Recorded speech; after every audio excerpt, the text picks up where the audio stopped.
And we're glad to have you here along with Mike Douglas, certified financial planner and Michigan's retirement coach, here to share his insight and his experience about working to better prepare for your retirement and how to have that proper financial plan in place. So, if you want to get started on that conversation with Mike, you can do so at michigansretirementcoach.com.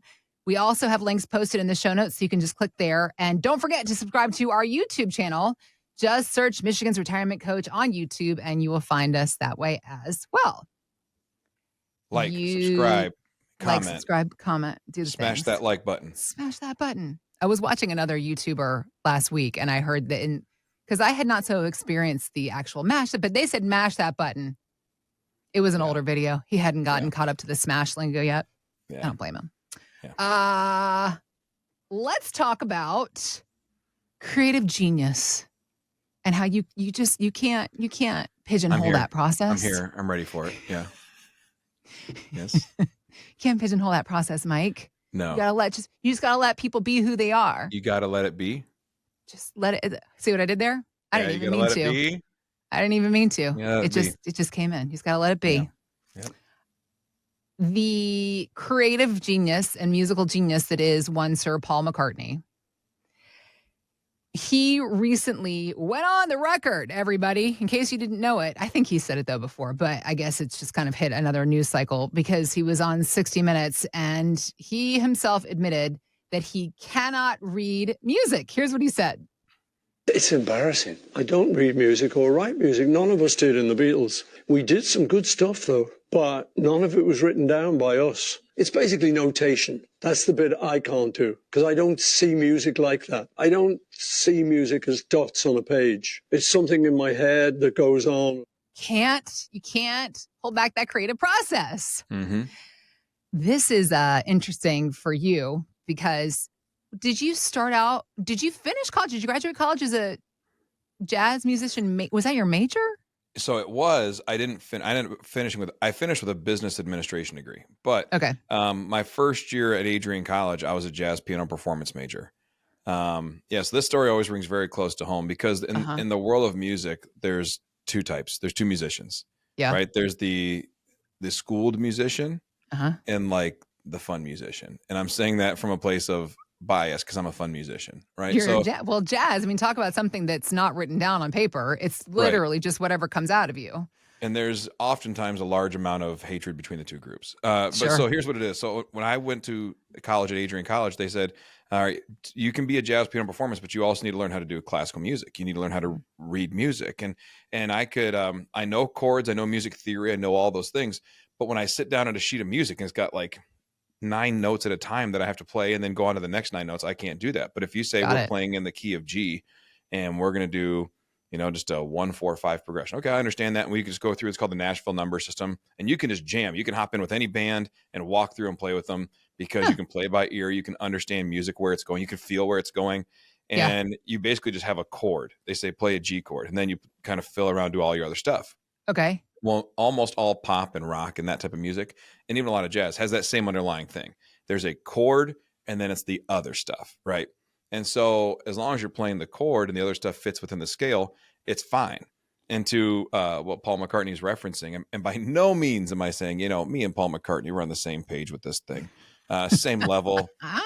But that's the reality. That's you can jump in with any studio musician in Nashville, and a lot of them can't read music, but they can jam. On the other hand, there are these classically trained, brilliant musicians who read music, who write music, who really notate the whole thing, who really, really well compose. And they follow all these rules of composition that everybody on the other side hates because jazz does not follow the rules. Jazz smashes the rules. But classic has all these rules. And I used to really struggle with that at college because they're saying you need to learn the classical. And I said, I couldn't care less about that. Yeah. And that's the way this world works is they have these two different spaces. And if you go listen to a band at a bar or at a restaurant or anywhere else, you hear them play, you're probably hearing more of the other side where they know how to jam and they can really do some amazing musical stuff. It's just a different type. And so there are these two worlds of music. And Paul McCartney's point here is that in that space, it's almost embarrassing to say, well, I've made this much money doing music and I can't read it. However, I don't think he's got anything to be embarrassed about, but that's just me. in the musical community, right? It would be I like, know, well, and I get that, but also, can he not just be like, "I'm Paul McCartney. Deal with right. it." So I can pay people to write Right. my To music. write my music down. I can just walk in, play some riffs, and be like, Yeah. "Somebody write that down. That was a good one." But the music is in his head. Yeah. And, there are people who say, you know what, we need to go here and I can hear where it needs to go. And then they go till they find that chord. Yeah. Um, it's a beautiful thing. And it's funny though, because in the world, neither one's right or wrong. The classical side, the jazz side, neither one's right or wrong. It's just different things. There are people who would love to go listen to the symphony and love to go listen to the orchestra, but has no desire to go hear a country band play or a jazz band play or anything. And that's okay. And vice versa. It's about understanding the right things for the right people and what makes sense. They're completely different disciplines, but they're Yeah. both disciplines. They're Yeah. both skills that have to be learned and developed. And where it fits. If you walked into like a bar in Memphis or in Nashville or wherever else with your tuxedo, and you sit at the piano and you flip the tails out, like old Bugs Bunny cartoon, and then you sit down and you then you go through and you do your classical song. Yeah. They'll be like, all right, that was kind of cool, but one's enough. You can go.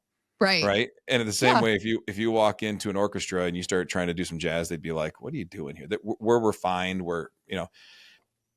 It's a different world and it's different Yeah. goals. Yeah. And in both are pretty cool. Financially speaking, there are different Yeah. ways to go about this. And there are different plans for different people. Some people come in very comfortable with the fluidity and the risk of the market and the ups and downs and the volatility. And that's good. That's good. They should Yeah. do that because they're comfortable with it. Yeah. There's other people who come in and they say, you know what, if I need to know exactly where my money's coming from every month, I need to know exactly how it's going to be. I need to know that I'm not going to lose any money. And they're much more uh, risk conscious and much less Mhm. comfortable with risk. And that's Mhm. going to be a different model. And I think that's kind of when we talk about retirement planning, and we're always talking about on this podcast, is that your story, your experience, and what you want life to look like, that should dictate the portfolio, not the other way around. It Right. shouldn't be a matter of, well, the portfolio did this, so now you get to do that. It Right. should be, we want to do these things as a family. And so as a result, I need the portfolio to do a couple certain things for me, and Sure. we're going to Sure. protect it and do those. So that's what investing is. It's also a little bit of a different language. I even referenced a few things probably here where I said like the 145 or the Nashville number system. In the Mhm. music world, that makes complete sense to people, but everybody else might be saying, I have no idea what he's talking about. It's a lot like when we explain things in finance and we say, hey, if we look at the, Yeah. the yen carry trade issue that happened in Japan a couple weeks ago, and they say, what are you talking about? What? Well, but that's the one reason the market crashed on that Monday and then Right. recovered over 2 or 3 days. Right. There's all these things, and finance is like learning a new language. And Yeah. it's like It is. you look at it and you look at these spreadsheets and these things, and it looks like a bunch of notes on a sheet of music, and you have no idea what to do with them. Uh-huh. And that's how it looks.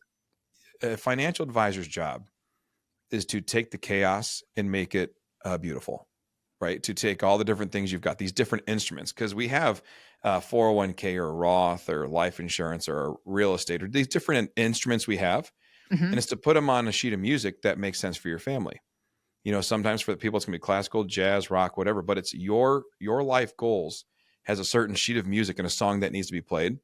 Right. And the advisor's job is not to build it around the advisor's comfort, but around what makes sense for your family. If you're a jazz family and you really like to travel and go see all these things, and that's your right, and we're calling that like that's a certain lifestyle and a certain expense style and a certain risk and investment style. That's Yeah. completely different from someone who says, I just want to sit here in Michigan and relax and retire and be on the beach. Great. Yeah. Do that. It's just different models, and understanding that there's a different song to be played for each family and that the advisor knows how to build that model. And it's not just some, hey, we'll buy you 30 things and see how it goes over the next 60, 90, 120 Sure. days. Right. That's building a successful retirement plan. And it has nothing to do with the comfort of the advisor or the ease for the advisor, but it has to Mhm. do with what song you want to hear and what song you want to play and making sure that that fits. Something that I always say also is that when it comes to music and wine, if it sounds good to you, if it tastes good to you, it's good music, it's good wine, and don't let anybody tell you different. And I think that that also plays into this conversation. It's like you got to do what's going to work for you, and that's another thing that you always talk about. It's like I could sit here and spew off all kinds of information and facts and stats, et cetera, but I can't tell you, Mr. or Mrs. Listener, right now what to do because I got to look at your stuff. It's going to be dependent on what you have and what you want to have come of it. Yeah. Yeah. We all have our different areas of expertise, right? I mean, I have people who come in and they worked at GM for 40 years. Yeah. And cars make sense to them. They are Yeah. mechanically inclined. They're very kinesthetic learners. They're very, very solid with their hands. And I'm very jealous. And it doesn't make any sense to me, right? And that might as well be a Yeah. foreign language. I don't do Yeah. cars. I don't do that stuff. Yeah. And then they come to me and say, I don't know how you can sit here and watch the stock market and carry the weight of people's retirement plans on your shoulders. I'm like, well, this makes sense to me. This is my song. Yep. This is my jam. This is what we do. And so I think it's just important to understand the differences and to have someone hear your song, or at least the song you want to be played. Like I said, Paul McCartney hears these songs in his head, and then him and his friends turn them into these beautiful things. But it started out with a melody or just a chord progression, and it would build into these full-on songs. Well, what you want to do in life, that's the start. That's the melody. It's that, oh, there's something there, the thing I want to see. And then you need someone to turn it just from a melody or a chord into a full song. And that song is your retirement soundtrack. And so we want to make sure that that's modeled correctly. If you want to have someone help you understand those conversations and how to get there, because you say, I don't even know how to ask the right questions or what to say, that's okay.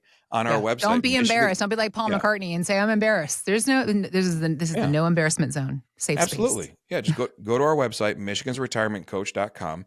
Click on the button that says start your retirement roadmap today. Click that button and it's going to start the conversation. And we're going to sit down and we're going to say, where do you want to go? What do you want to do?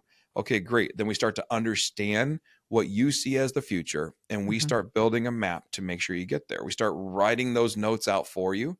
So that way you just sit back and enjoy it, but we understand and we make sure the song fits who you are. So michigansretirementcoach.com, click on the button, start retirement roadmap today, and we'll walk through and have that conversation.